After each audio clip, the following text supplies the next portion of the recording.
to record, sir. Okay, well, Richard, the episode 10, I'd like to just say to those listening... Bonjour, Québécois! Bonjour, Québécois! Yeah! Hey, yeah! Yeah! Some sad news to begin the show, obviously. Yeah. I found out Saturday actually, passing Melanie Lloyd. Melanie was an absolute angel on this earth. She passed away. I think she was about 60, 61, something like that.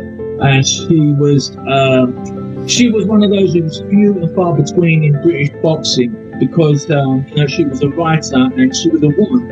And she wrote some amazing books, 3 of them, a trilogy of books called Swift Fighting Man. And they were pretty much in the vein of something similar to that of a great book that was released in the 70s from a guy called Peter Eller, called, In This Corner. I'm sure it's Peter Eller, In This Corner. That took in 40 world champions and their stories of how they got into boxing. And she did exactly the same, but with British fighters like Alan Minter, who was a world heavyweight champion, Steve Robinson, world featherweight champion, etc., etc. And she was a lovely person, very nice, and really, really sad.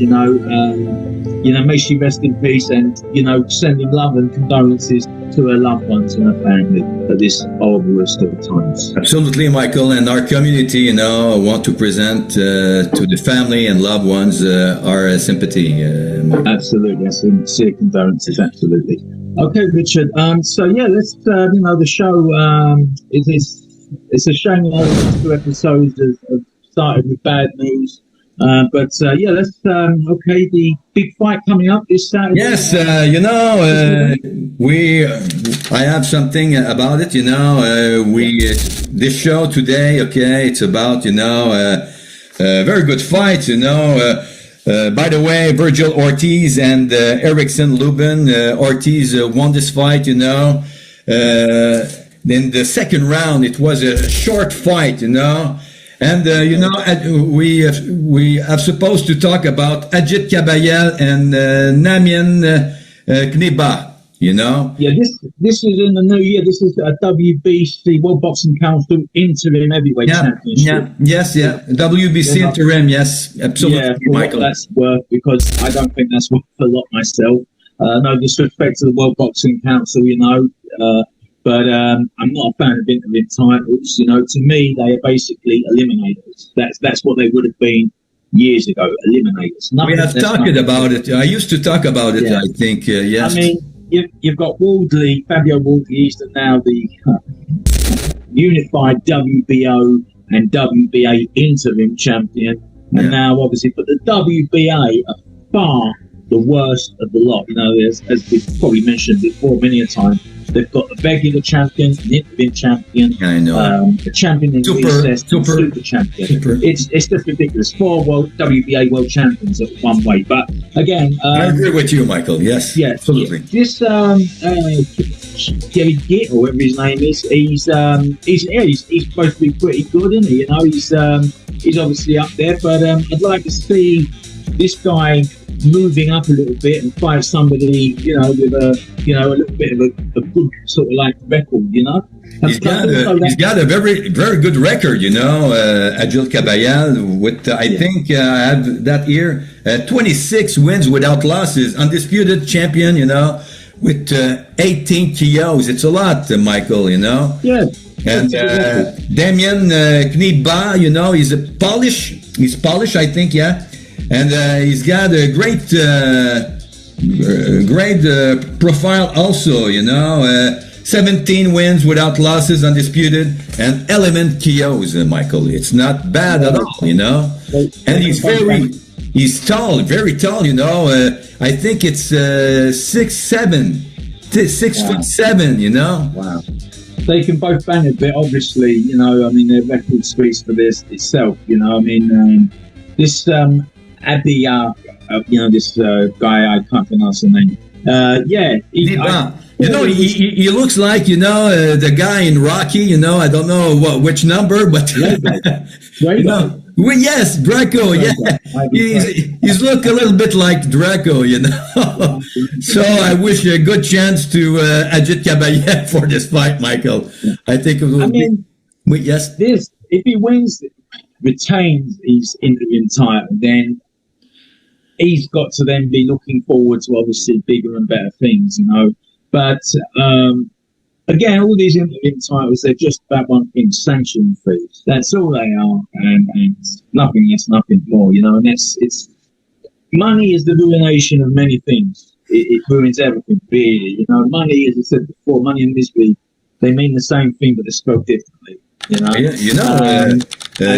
if I can talk about, you know, Vladimir Klitschko, you know, I think he had the belt, you know, all the belts, I think for around, not maybe all the belts, but he was champion for 10 years. 10 years, it's a lot, you know. Yeah, he had the 3 belts, WBO, IBF, WBA, and IBO WBC. Yeah. He had the WBC, so it was within the family. But he was a great champion in his own right. But getting back to January, this fight coming up, you've also got that same month, Frank Warren, who first promoted in December 1980, celebrating 45 years in the game. Yes. Come December, but the show is actually in January, and topping the show is that big name in the heavyweight boxing, Moses Ituama. And he's fighting, a proven commodity. At last, somebody who hopefully will give him rounds and give us some answers to our questions. Jermaine Franklin. Yes. I know that, Michael. I announced that. I have announced that, you know, in my site, you know, yesterday. Franklin's against. I think it will be a very nice fight, Michael, against Itoma. I think it's both are very good, you know. Yeah, I like Franklin. I reckon this fight hopefully will sort of like, you know, answer some questions, tick some boxes, and, you know, show us what direction Ituama's going, you know, whether he's going to be up there or he's just basically he could well get beat, yeah, you know, but just to sort of like give us some sort of like indication of where he's going, you know, is he going to become the next big thing? I mean, I've heard it so many times before with, you know, oh, he's the next world champion. You know, we had during Vladimir Klitschko's reign, we had a guy from these shores called from Liverpool called David Price, and these pundits and these so-called experts were saying David Price is the heir apparent. He is the next world heavyweight champion. He will fight Klitschko. He will beat Klitschko. And what happened with David Price was he took on Augie Harrison, who was our gold medalist in the big reviews way back in 2000. But anyway, took him on in the fight. And he stopped Harrison, albeit rather convincingly in a bout. But then he took on a world-weight fighter, and this was the guy who, I think it was more to do with the British press. It wasn't the Americans so much. The British press were building up, oh, he's the next world champion, David Price. But the thing is, David Price, the myth exploded because he got stopped by Tony Thompson, and he also got stopped by Tony Thompson a second time. And that was his world title aspirations left in tatters. So I've heard it so many times about how this guy is going to be the next big thing. Same with Ituama, you know, possibly. But again, we will see after this fight. It's a test. It's what they call an acid test. But I think, Michael, you know, Franklin fought with Anthony Joshua? Yes, he got beat by him and Dillian White. Okay. But that was when White still sort of like had a pulse, so to speak. He still had plenty left in him, a little bit left in the tank. But White now is basically staring the time in the face. He should be like being, you know, looking at something else just to get away from boxing. It will be a hard fight for. I think it will be a hard fight for Itoma. It will not walk in the park this fight. Possibly. But I've seen this Jermaine Franklin.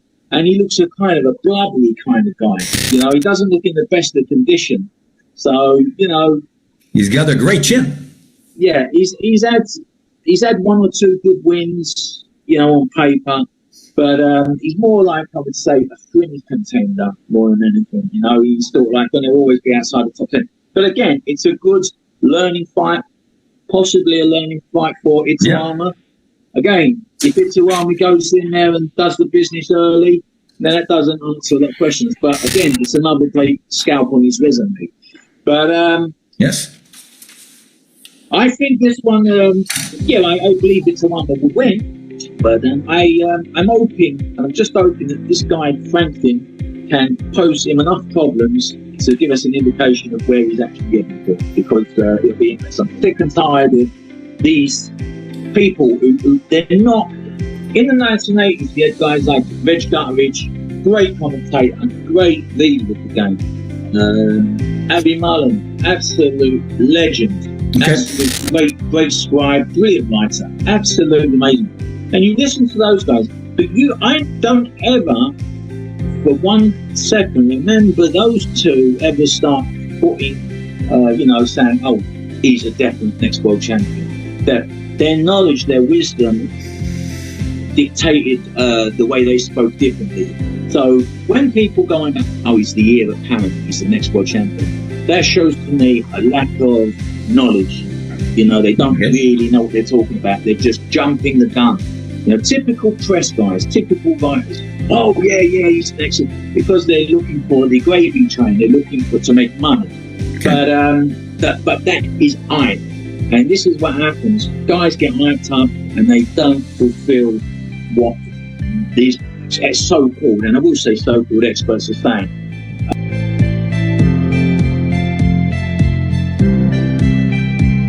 So Ituama, he may well get up there, or he may well not, but we shall see. But I believe this Frankfurt fight will give us some indication of what he's going to do in future. I mean, who knows? He may well get beat yet, but we do not know, until the fight starts. But that's a good one. We've also got local to me on the card, guy called Lewis. I think his name's Hutchison. He was in the Olympics. He got a bronze medal. He's from Colchester, light heavyweight prospect. I think it's Hutchinson or Richardson. But anyhow, he's a guy coming up. But again, it's still early doors for him. It's still early days. He's being brought along gradually, and rightly so. But he's supposed to be pretty good. I've seen a bit of him in the Olympics. He looked quite promising, so we should see. That's on that show. But let's just go back a few weeks, if I may. Joshua Buatsi, light heavyweight, who boxed Callum Smith for the, I believe, WBO interim title. And Buatsi, met him as a lovely guy. He really is genuine. I met him at the Open Fair Benn ABC in Manor Park 5 years ago. Now, we had Adrian Elliott even in attendance, the first man to become a super heavyweight champion in this country. In actual fact, to make history. He's a good fighter. Super heavyweight in history. Though Buster Matthews, who fought Ali, he won a super heavyweight championship, but it was highly sort of an unofficial type. But this was a major coveted title that Adrian won, 1982. Adrian boxed Frank Bruno in 1980. He lost that in the London finals to ease his way back in. He was very unlucky in losing to Callum Smith earlier this year for the WBO interim title. And that was a great fight.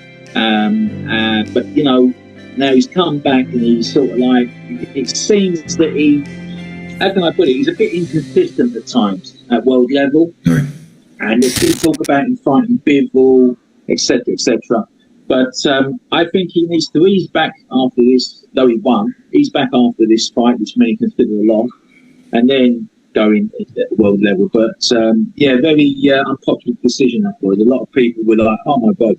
Sometimes you can see a stoppage like Waldley Park, for example, or a bad decision like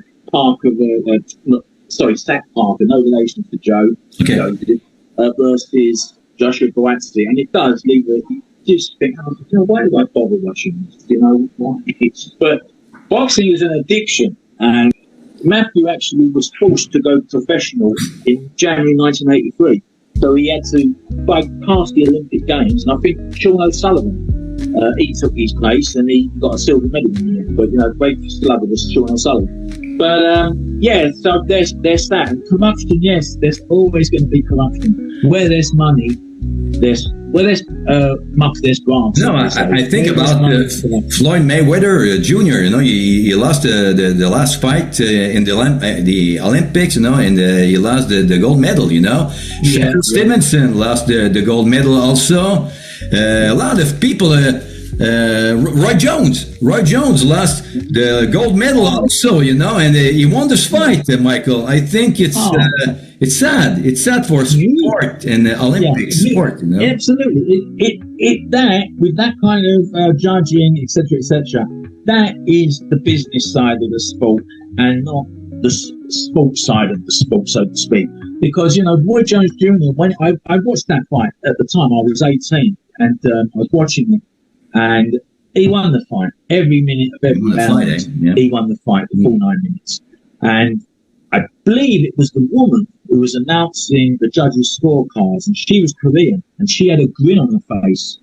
She had this grin on her face as she was announcing it. And that's how bad it was. That's how corrupt it was. Okay. That was a funny Olympics. That was a comic Olympics because you had at one stage 2 fights happening in the same arena. And we had an American guy, Todd Foster. He knocked out his opponent, and it was actually not the bell for his fight. It was the bell for the other fight, the other ring. It was horrendous. And he had to fight the same guy again, Todd Foster did, and he still knocked him out. But, you know, this was the thing. And then you had the sit down, the guy who was demonstrating after a bad decision, Korean. He sat in the ring for about an hour after this. I mean, it was just amazing. But I'll tell you what, we had a terrific fighter from Canada, from your country, Scotty Olsen, the Bulldog, who boxed in those Olympics. Terrific fighter, you know, terrific fighter. But, as I say, corruption, there's always going to be something going on, isn't it? When there's money. Very sad for boxing. The guy recently gave, I can't remember his name now, the guy who Roy Jones beat, gave Roy Jones his gold medal, you know, and Roy Jones got the Val Barker best boxer of the tournament of the Olympic Games, so it shows that, you know, he won that fight. He was I've seen that fight, Michael, and absolutely, you're right. He won this fight, but you know, boxing is boxing. Sometimes in the Olympics, you know. Not only in boxing, you know, I like other sports, you know, like women, you know, skating, women. I like this sport and a lot of corruption, you know, in this sport. This is sport either. Also, it's just kind of, and you know, again, and I will stand by this. I don't recognize Sugar Ray Leonard as a world light heavyweight champion. Oh no, I never have done. No, I don't believe. I believe Johnny Lalonde lost that championship by fault, no fault of his own, but by a massive fault by the World Boxing Council. They should not have entertained this. But what 10 minutes. 10 minutes. Yes, Lalonde coming down. A guy coming down in weight, no matter who it is, he will be losing that sap. He'll be losing something that you know. But a guy coming up in weight won't be weak. Only a guy coming down.